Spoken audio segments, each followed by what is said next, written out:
15 years ago, the world was different. We didn't have gay marriage across the land. We didn't have the technology that everyone has today. So it's very important that we have clubs like O.P.E.N to be a safe haven for students and people who are questioning. And it's really amazing that Keystone College, even 15 years ago, had a club like O.P.E.N. It was interesting because I was the first one in my family to go to a college. And I'm, as far as I know, the first gay man in my family. And I had lived a very sheltered life. My mother protected me from a lot of homophobic slurs and people that acted like that. So it was nice to have a group of people that I could feel comfortable being me. So I am Jeff Brower. I am a professor of political science, social science here at Keystone College. I was one of the founding advisors of O.P.E.N, which is the Gay Straight Alliance at Keystone College. And we're so happy to celebrate its 15th year anniversary here in 2020, this strange year of 2020. I was kind of not at the very, very beginning of O.P.E.N. Joyce Avila, who was the director of multicultural affairs at the time in 2004, 2005. She and Carl Tucker, who was a student here, he was an IT major, they were the ones who kind of brainstormed and decided that we needed a gay-straight alliance here on campus. As a diversity director for Keystone College, we put together a program that was considered the Allies, right? And it was an ally program. And from that, students came to me and said, we want to have our own club. And they named it O.P.E.N, and we talked about how we could be allies. And so we began actually there. And I have to say that I am straight, female, married, and this was my first club that I was a real ally and that I had to learn. And I learned so much from the students. But I did remember reading a long, long time ago, and this is what really gave me influence, was Brian McNutt in 1988. He had a video. It was like the first video that we saw back in those days, and it said, "I'm being gay." And all the things he talked about being gay and being a Christian and being a Catholic and being a priest, the big thing that impacted me to be able to support and always be an advocate, was that he said that if you were Black, you could go home and your parents would sit down with you and say to you, now, this is what's going to happen to you when you go to an all-white school or into a community or to a place where, people are not your color.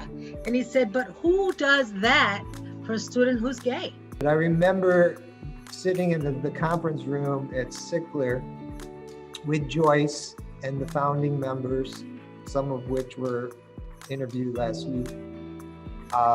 So we were sitting in the conference room in Sickler, and we were trying to come up with a name. We didn't want to just be the gay club. We didn't want to just be the Gay Straight Alliance.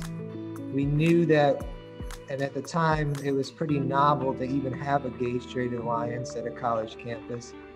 And we knew that we needed something more. We needed a name. We needed something that was going to capture who we were and who we wanted to be and who we wanted to become.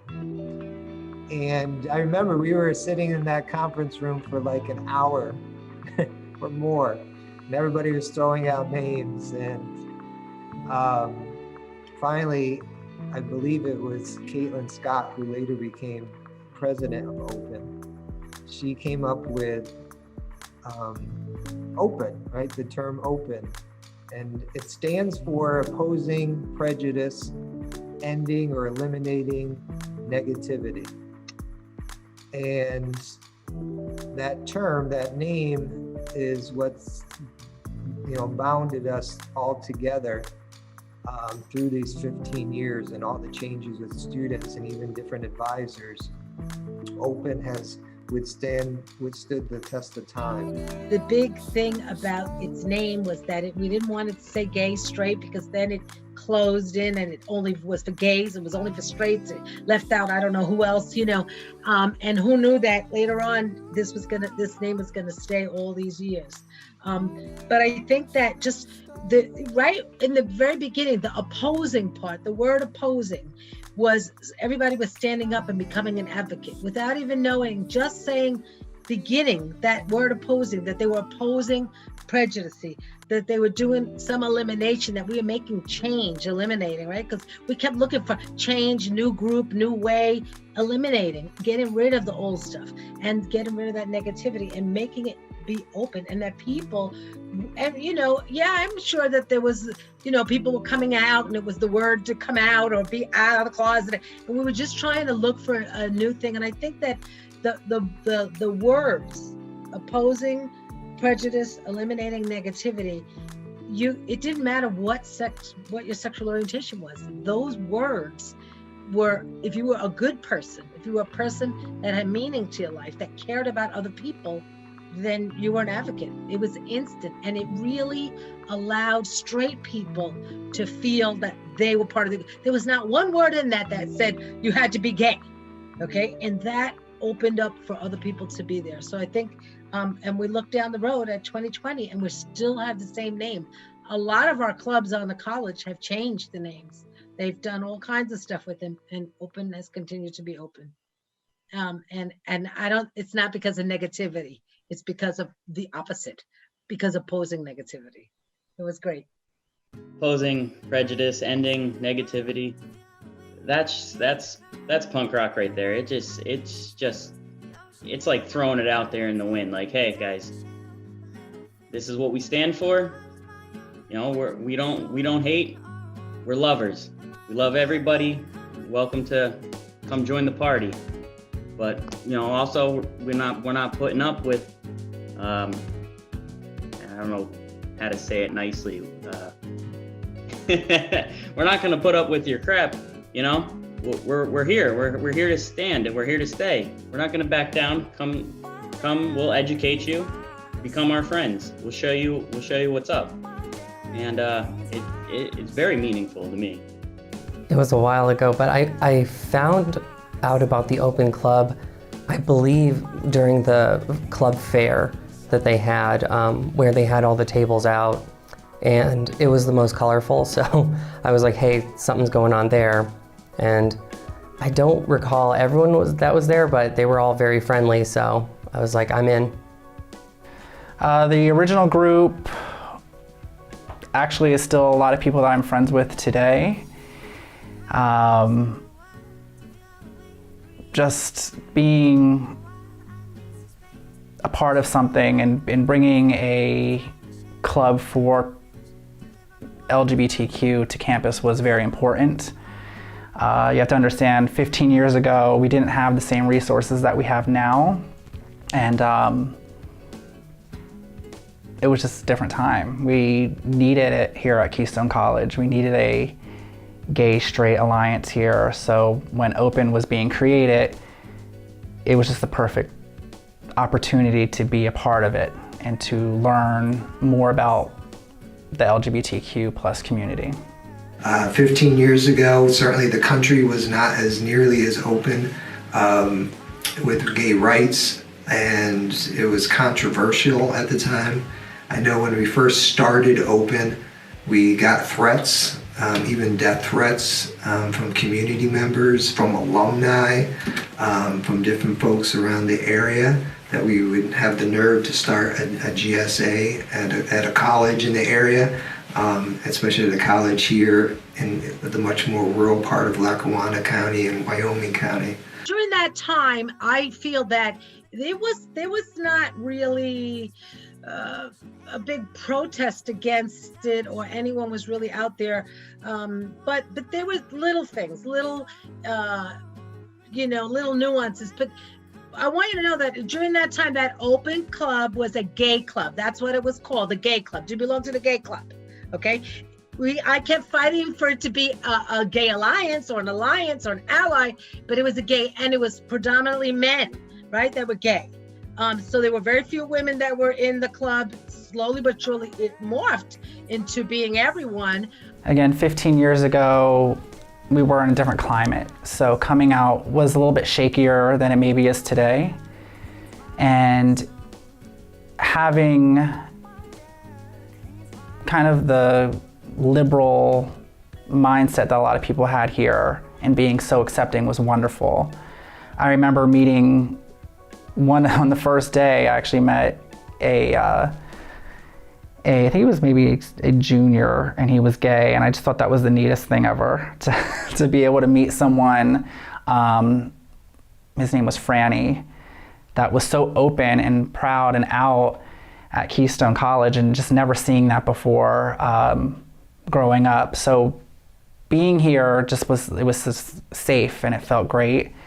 And I don't think that there was any real homophobia at Keystone College, and if there was, I didn't necessarily see it. Now granted, there wasn't a huge gay population here. There was only a couple of us, but even then everyone respected us. It was kind of thrilling at the moment and scary at the same time when we were starting this. Luckily, the college, Keystone College itself, was very supportive of creating a GSA. At no point in time did the administration really give us a hard time. They always had our back. Sometimes they would question us. I'd get called into the dean's office. He would have, I remember the first drag bingo, and we would put up signs around campus, and the dean, Charlotte Ravioli at the time, just called me in the office. She just wanted to make sure it was okay. She thought the word drag was a negative word or had negative connotation to it. But we assured her that it was definitely part of gay culture. And we would do drag bingo right in the middle of the cafeteria during the busiest lunch times, so that everybody on campus could experience it. And drag bingo is certainly a really important part of gay culture, the whole drag culture, which has become so popular now with RuPaul's Drag Race. I think more straight people watch drag than gay people do anymore. But back then it was quite provocative, and it was really fun and really exciting to be part of that. And Shay, we talk about Shay being my first transgender person, but I met Shay when she was in high school, and Shay was a young man who just came out during my summer camp to his parents. And then later on, I see Shay as a woman. And it was, again, who learned here? I learned, and I was a teacher. Shay Neary actually brought a lot to the table because of her being transgender and a drag queen. Those two specific things make for a very animated person. Her being, that animated and that absolutely, I would say, unique of a person made for some amazing experiences here, specifically drag bingo. We had a roller skate for your rights was what we called it. We went to a roller rink and wore 70s clothing and, just roller skated the whole time. And on top of that, she was a drag performer at many of our events. So she brought two things. She brought the being yourself as far as, being a transgender woman and being a drag queen, which when you come from, kind of a white collar family, she was actually, I think she was the first transgender person I was actually really close friends with. The bathrooms was a big thing when Shay was there, because she wanted to use the bathroom, and we had to have this gender specific bathroom, and then it was a special bathroom, and why did someone have to clean that bathroom? Why did she have those rights? And we began to really work with people that worked on the campus. So it wasn't the students that were having so much a problem, it was the employees and the staff that were still unschooled and didn't have enough understanding to work with that. the big thing that really affected me and that made me change and begin to do more homework was one of the students, a male student who I worked with very closely because he didn't speak English, spit on Shay. And that was a big thing because it was a cultural thing, clashing, something that, because what happened was first the boys whistled at her and catcalled and blah, blah, blah. And then this one said, that's a man, that's not a girl. And then he spit on her. So of course, Keystone, and with the backing of many of us, you know, professors, we were ready to send that young man packing. And I asked Shay what Shay wanted to do, you know, and I said to Shay, you know, in my Latino culture and living in Puerto Rico my whole life, homosexuality is so bad, it's worse than anything that you could do. So this young man, this is what he was raised with. We can send him packing, and what will happen is that we will say, I got kicked out of school because of some guy who was a girl. And that's how it will go down. Or we can maybe do something. And we did something, and we made him, he didn't leave. We made him stay. He had to do a project with Shay. He had to work with her for the rest of the semester if he wanted to stay in college. And his last thing was to do a presentation in one of my sociology and diversity classes on what he had learned and how he had changed, or had he changed. And we saw a big, big change. He did graduate. He stayed at Keystone, he did graduate, and he said that if that never happened to him, he would have been like a million other people that just didn't get it. Shay Neary is one of the biggest influences I had during my time at Keystone, specifically because she was larger than life. I was a little more reserved at first. I became more animated as I became more of a part of the club, but Shay Neary had a persistence and drive that I haven't seen, I had not seen in my life up to that point. She's the one, I think, who really pushed me to go to the other schools, meet the other gay straight alliances, and bring them into the mix, so to speak, because she always wanted it to be more than just Keystone. She wanted it kind of just to be more of a consortium of schools. And aside from in the club membership, Shay was also a really good friend to me at the time, because in my specific family, they were pretty conservative people. So, and in her family, she was very open. So understanding that contrast with Shay, specifically stories about what she had been through with her family and how open she was with them, it was really sobering at first. I was like, hey, I need to speak to my family more. And she benefited me personally and made open what it was for me at the time. O.P.E.N, I think one of the most important things is that when O.P.E.N first began, it was very different than what it is now in the sense of the students and what the needs of the students were. As mentioned, that back then, 15 years ago, there weren't gay rights. There was some marriage rights just starting. There were still no rights about employment, about public accommodations, about hate crimes, about living accommodations as well. So people were scared, and people were still coming out, and college was a place where people did come out, right? Usually their freshman year, they would come to college and decide, and especially at a place like Keystone where they meet other gay folks, and decide that they were going to come out of the closet. And coming out of the closet is the most powerful experience that you have as an LGBT plus folk. And it's such a weight off your shoulder, and you experience these students coming out of the closet, and it's really an amazing thing to be part of. And then we'd always have to tell them, don't go home at Thanksgiving, your freshman year, and come out to your family at the Thanksgiving dinner. because that's usually not a good idea. Like, there's better ways to do it. So we would talk to them about coming out to their families and coming out to their friends. And then it sets this whole range of emotions, you know, after a while. They start sometimes regretting it, feeling strange, and just learning about themselves and the gay culture. Coming to Keystone College 15 years ago, I came out my freshman year. Again, the resources that we had were very different than what we have now. And Keystone College at the time was actually very inviting.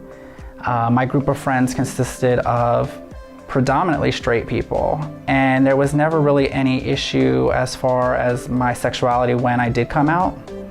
And it was wonderful to have O.P.E.N and the people that, again, were straight that were a part of it. Sometimes I think there may have been more straight people than gays at certain points in time, which is wonderful because those are sometimes the most important people to have to educate. So as far as my friend group now goes, I'm predominantly friends with gay men. I moved from New Jersey into Pennsylvania prior to coming to Keystone College. So when I went to Keystone College, I had zero friends. I knew no one from the area. I was just kind of going in blind. And the first friend I met told me he was a gay man. I had nothing against this whatsoever. I was like, well, great, I have a friend. And he introduced me to all of his friends and family from the area. And it was, I don't know how to explain it. I was welcomed by people that I didn't know. And I had like friends who became more like family over the next few years. We had some of the biggest events on campus. We had some of the most accepting, progressive, and just enlightening events on campus. Couple examples being car wash to benefit a specific charity, visit other universities to be on a panel, so that way other students at those universities could just understand our perspective, our day-to-day at Keystone, and that maybe they're not alone, specifically if they were part of the LGBTQIA community at their university. What I would like to see improve in O.P.E.N and just in general is just educating people and letting people know that we are all different, but we're also very much similar. And right now, with the political climate that we're in, it's very important to reach out to individuals. Sometimes when you talk about gay-straight alliances, you forget about the straight. So some people who are straight come in to learn themselves, and then they can go and maybe teach their family. So it's just important to really educate everyone that you can and everyone around you. The things I remember specifically about the Cleve Jones events were just feeling a sense of I was with someone who was kind of bigger than everything we were doing here. He had that legacy that, you know, I was building for myself, understanding that he had kind of been the boots on the ground before we were. And I remember introducing him in the main hall at Keystone in front of a lot, I can't remember, probably 50 to a few hundred. It's been a while. And when I did introduce him, I kind of thought about maybe he had introduced someone that came before him way back when. So kind of linking those two things made me feel just part of it. It was very grounding. Meeting Cleve Jones, another really good memory was when he was here, when the AIDS quilt was here. He just was pointing at specific patches on the quilt being like, you know, I understand where this person was coming from because this imagery speaks to me and some of my friends that had passed away. So that kind of a legacy is something you can't really experience until you talk to someone with that kind of a history. Certainly my best favorite memories of O.P.E.N were the Cleve Jones visits. Cleve Jones is a gay icon. He was a protege of Harvey Milk. Harvey Milk has become famous. He's almost like the Martin Luther King of the gay movement. He was the first openly gay man to hold major office in the United States in San Francisco.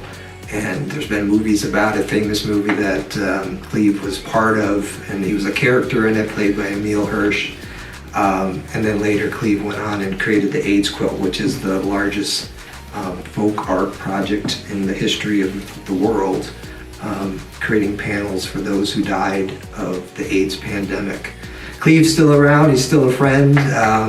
It was wonderful because my son, who was very young at the time when Cleve first came, kind of grew up with Cleve, and we visited him several times. They've become buddies. But just having Cleve on campus 4 times and watching students interact with him and learning about the history and learning directly from him about what it was like during the AIDS crisis in particular was just so incredibly powerful and such an important part of education, the education outside of the classroom.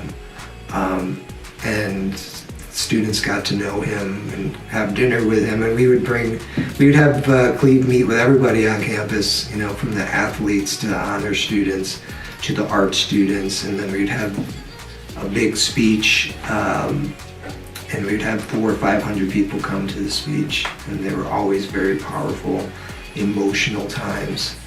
And then we'd have parties afterwards. Gay people always have parties, and we'd go out to have dinners and drinks and stuff afterwards, and those informal times were always really important, particularly for the students. Again, to learn about themselves and to learn about gay culture and history, and just to feel part of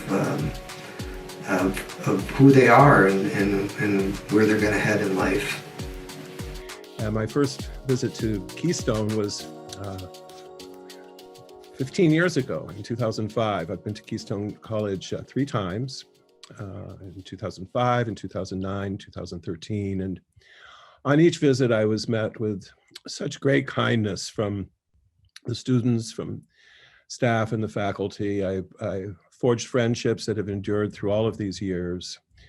And my hope is that when the pandemic is over and I can resume traveling before I get too much older, I can go back to communities like yours and visit with you all once again in person. So thank you so much for my history with Keystone. I'm very grateful for it, and I wish you all the best of health and good fortune in the year ahead. Thank you. I want to say that we need to continue to use O.P.E.N, our club, to ask questions, to listen to our students and to our colleagues and to people around us. We need to show up for activities to support, because you can't be an ally if you don't show up. And we need to speak up, because advocates speak up. And so I leave you with Martin Luther King's words: our lives begin to end the day we are silent about the things that matter. Everyone matters to me. And O.P.E.N has been a great club and big change for Keystone. And I want to thank you, Jeff, and those of you who are all here that have been a part of it, to help me learn and for us to continue to really teach at Keystone. And that's part of it.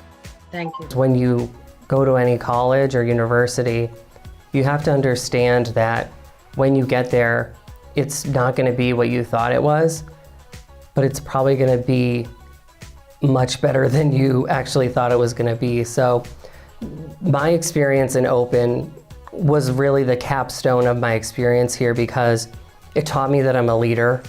The things I learned specifically in the club influence my day-to-day work.